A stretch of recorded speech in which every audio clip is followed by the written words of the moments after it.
physique, plus en fait tu libères ton esprit, plus tu accèdes à la contemplation de la beauté, plus tu accèdes à une compréhension de ce qu'il y a de beau, et moins tu perds de temps en fait. Alors au début c'est sur des petites choses et à la fin sur des grands principes, tu vois. Et quand il réfléchit, je te donne un exemple classique, le mec qui se réveille et qui va commenter, tu vois, des fois tu vas sur Instagram, les gonzes, ils ont passé une demi-journée à se répondre sur un sujet, tu vois. Ce sujet est un paramètre qui a été créé, si tu veux, par le diable, pour qu'ils s'engouffrent dedans et qu'ils se concentrent pas sur le fait que dans cette journée, ils auraient pu aller prendre leur clébard, prendre l'air, faire du sport, améliorer leur chimie intérieure et être de meilleurs êtres humains. Et en fait quand tu fais le compte, ça je m'en rends compte plus je fréquente des gens qui sont croyants, c'est qu'en fait quand tu es entouré de mecs comme ça, c'est-à-dire de mecs qui ont fait des efforts, qui sont dans la discipline, plus il y a un plaisir sain, plus il y a de la discussion de bonne qualité, moins il y a de petits emmerdements, moins il y a de petits tracas, tu vois. Alors une vidéo concernant l'interview de Papacito par La Menace. Alors j'étais impatient de la regarder parce que bon je suis depuis plusieurs mois les vidéos, surtout les pranks de La Menace. J'ai un peu arrêté de suivre depuis qu'il a viré Gourou Développement Personnel. Et Papacito, je suis pas à fond mais je regarde, il y a pas mal d'extraits que j'aime bien et qui me font rire de lui. Donc voilà, globalement j'avais envie de les entendre parler. La vidéo en soi, il y a des choses qui sont intéressantes, qui sont pas mal, il y a beaucoup de points de vue que je partage, mais si je dois résumer pour commencer, on est d'accord sur tout ce qui est le côté grandeur d'avant, valeur de la France, surtout respect, etc. Enfin voilà, ne pas être une merde et compagnie. Ça, je partage en soi leurs valeurs. Par contre, le gros point de désaccord, c'est sur la religion. Et donc là, leur interview, c'est quand même 70%, voire 75%, ça parle de ça. Et en fait, la limite intellectuelle de ces gens, c'est qu'en fait, tu vois qu'ils parlent que à travers ça, et t'as l'impression qu'ils ne sauraient pas réfléchir s'ils n'avaient pas la religion. Et ça, c'est quand même très triste. Donc là, il parle de petites choses merdiques, comme commenter des vidéos, se répondre, etc. Comme quoi c'est de la merde et que par contre, il vaut mieux promener son chien, etc. C'est vraiment des jugements de merde. Genre par exemple, qu'est-ce qu'il fout là sur un fauteuil à parler pendant 1 heure sur du vide et du vent? Parce que clairement, si tu vas au concret, ce qu'il fait, ça sert à rien non plus. Et puis en plus, commenter et débattre dans les commentaires, etc. sur des avis qu'on a, je trouve ça aussi intéressant. Alors à part si c'est pour s'insulter comme des porcs, mais tu peux aussi développer de bons arguments. Ça peut t'aider toi pour ton propre argumentaire, ça peut t'apporter des choses que tu ne savais pas avec les réponses des autres, ça peut te mettre dans la difficulté si l'autre il est très bon dans l'argumentaire, etc. Enfin en soi tu peux toujours trouver des bonnes choses, donc en fait critiquer ce qui critique c'est vraiment débile quoi. Tu sais qu'une personne qui est profondément croyante et qui fait en sorte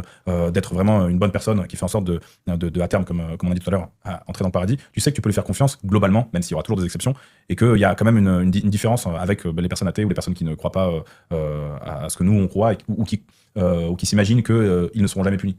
Tu vois, parce qu'en fait la bonne éducation elle est corrélée à une tradition de la foi. Tu vois, parce que les valeurs d'une éducation en fait c'est les valeurs religieuses.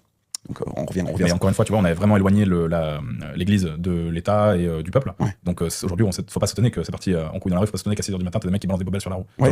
Complètement merdique ce qu'il dit, démontable en 2 secondes. Il dit les gens qui sont croyants et qui se comportent bien parce qu'ils visent le paradis. Pour moi, c'est les pires ces mecs. Parce que ça montre quoi? C'est que au fond de toi, c'est que de l'intérêt. C'est en mode je vais faire le gentil pour aller là-bas. Pour moi, c'est un fond mauvais. C'est-à-dire que le mec n'est pas pur de base. Il va faire le pur pour avoir la place au paradis, le ticket au paradis. Je sais pas si vous voyez ce que je veux dire, mais pour moi, je trouve ça gerbable. Donc si ce mec, il se comporte bien parce que c'est un intérêt futur d'aller au paradis, c'est tout autant une merde que quelqu'un qui se comporte mal. Et après, donc, du coup, il parle des athées. Les athées sont encore beaucoup plus évolués qu'eux, parce qu'en fait, ils n'ont pas besoin de se dire, d'avoir peur de quelqu'un au-dessus d'eux, et de se dire je fais ça pour aller au paradis, pour bien se comporter. Il y a une majorité d'athées qui se comportent très bien, et d'ailleurs, parce que en plus ça va dans leur sens, hein, avec tout ce qui est immigration, étrangers, etc.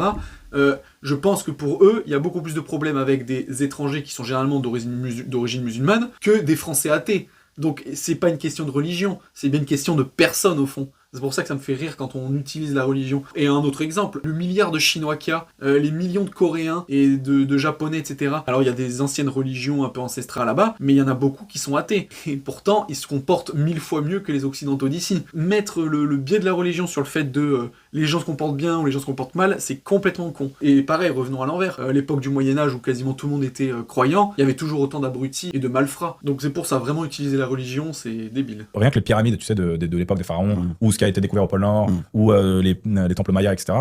Ben, lui, il m'a expliqué que toutes ces choses-là ont été justement permises grâce à l'aide des extraterrestres. Sauf que moi, d'un côté, je me dis, c'est intéressant, cette information est intéressante, il faudrait la prendre en considération, sachant qu'il a quand même lu ça dans des dossiers top secret, tu vois. Et que tous les pays du monde entier, sur ces thèmes-là, se sont mis d'accord pour garder le secret et pour ne pas divulguer ces choses-là. Ouais. Donc tous les pays, les grandes puissances. Donc c'est ce qu'il m'a expliqué. Il m'a expliqué qu'en gros, tout le monde était au courant, mais qu'on gardait le secret sur ça pour pas affoler les gens. Et du coup, d'un côté, t'as envie de le croire, d'un autre côté, tu te dis, j'ai une religion qui peut-être ne me permet pas de croire en ces choses-là, puisque c'est écrit d'ailleurs que c'est un peu de la couille, ces histoires. Ouais. Là, vraiment, il a craqué sur cet extrait-là. Je me suis dit, ah ouais, il est plus du tout crédible, ce mec. En plus, franchement, ça me fait rire. Regardez la vidéo en entier, parce que je sais pas si c'est avant ou après, j'imagine que c'est avant, mais Papacito, à un moment donné, il se fout de la gueule des gens qui croient en cette théorie-là, parce qu'il parle de RMC découverte sur justement les trucs pyramides, sur les ovnis et compagnie. Et là, ce qui nous dit la menace, croit donc ce fameux mec qui travaille dans le gouvernement machin, que les pyramides égyptiennes, Maya et compagnie, ça a été fait par des extraterrestres. Oh mon dieu. Mais en fait, ça montre qu'une chose, et en plus que ça serait gardé par les gouvernements du monde, ils se mettraient d'accord et tout. Alors tu sais, ils se tapent sur la gueule et tout, mais par contre, ils ont un secret commun pour pas affoler le peuple. Oh, mon dieu. Alors ce qui est dingue dans les théories du complot, c'est que quand on te dit que des gouvernements ont des intérêts privés, du business, etc., qui niquent le peuple, on te dit, oh là là, faut pas crier au complot, alors que c'est totalement humain. Je veux dire, la corruption, ça existe, hein, c'est pas extraterrestre, c'est pas Dieu, c'est humain, quoi. Ça, on dit que c'est complot, mais par contre, quand on dit que c'est des extraterrestres qui vont poser les pyramides, là, par contre, oui, on y croit, là, c'est plausible. Oh, mon dieu. Et après, ce qui est fou, c'est que donc, du coup, lui, il est en mode, on pourrait y croire, et après, il te dit, oui, mais par contre, c'est en contradiction avec ma croyance, parce que dans la Bible, apparemment, on te dit que c'est de la merde et tout. Donc, ça veut vraiment dire que ce mec est malléable as fuck. Il croit tout, en fait. Il croit un livre où il y a eu marqué des trucs dedans, hein, Dixit la Bible. Il croit qu'il y a des extraterrestres qui mettent des pyramides. Donc, en fait, il croit tout. À force de croire trop de choses, et ben, les choses se contredisent. Je savais pas qu'il en était là, quoi. Franchement, j'ai été surpris quand j'ai vu l'extrait. Sur Internet, des fois, tu postes une vidéo y a des qui est un peu clivante, et t'as des espèces de fils de pute qui popent un peu partout en commentaire, qui te donnent leur avis que personne ne leur a demandé et qu'ils peuvent se permettre de mettre uniquement sur Internet parce que c'est que là qu'on va les écouter. Alors là, j'ai mis juste cet extrait où il dit donc ce joli gros mot, parce qu'en fait, quelques minutes avant, vraiment c'est une anecdote hein, qui dure peut-être 5 minutes, où il nous parle du fait que il allait tabasser un mec parce qu'il avait traité de ce même et il te fait un speech pour dire que lui, il est beau gosse, respectueux, dans la old school, etc.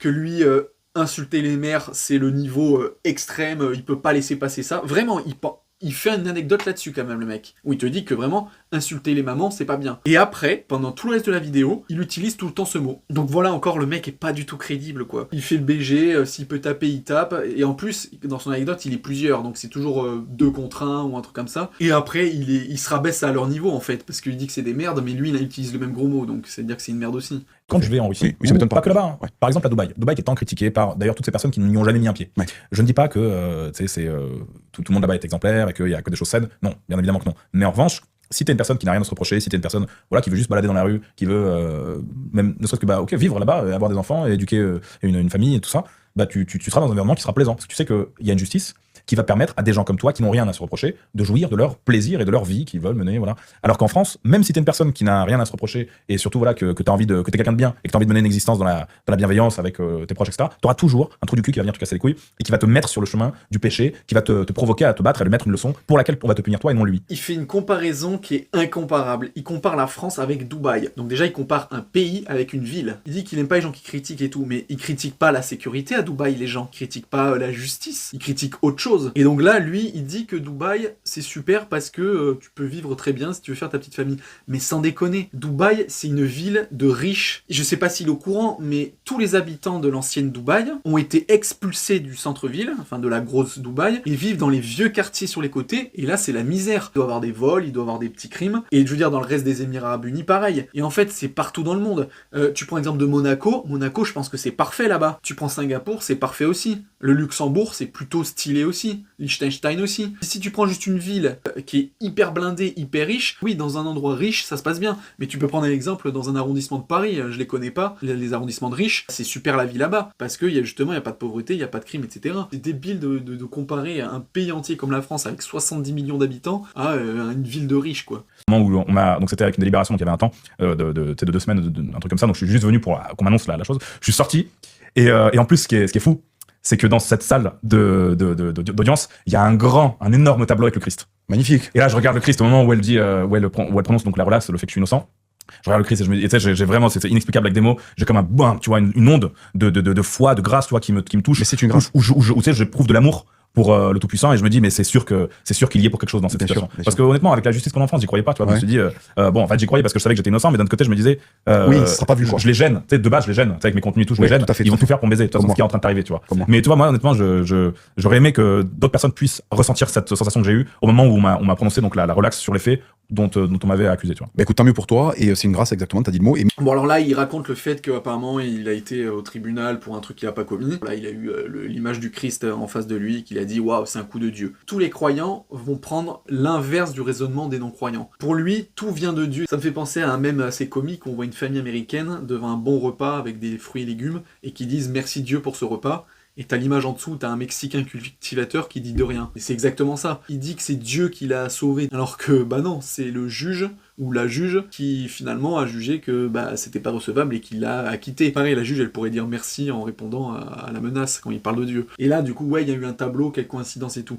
Bah non, en fait, le tableau de Jésus-Christ, il est là depuis un certain nombre d'années dans ce tribunal où il était. Dans ce tribunal, il y en a qui ont été condamnés. Et quand ils ont vu Christ, ils ont pas fait « Oh merci mon Christ » pour être condamnés. C'est juste que lui, il a été relaxé par la juge. Les croyants, ils mettent tout ce qu'ils voient sous l'égide du symbole et du mystique. Alors, il y a des choses, je dis pas, on n'aura jamais la réponse à tout, et justement, les athées, les moins cons, ne peuvent pas dire « Dieu n'existe pas » ou « Voilà, il n'y a pas de choses incroyables qui existent ». Mais c'est juste qu'à un moment donné, il faut relativiser les choses, les gars.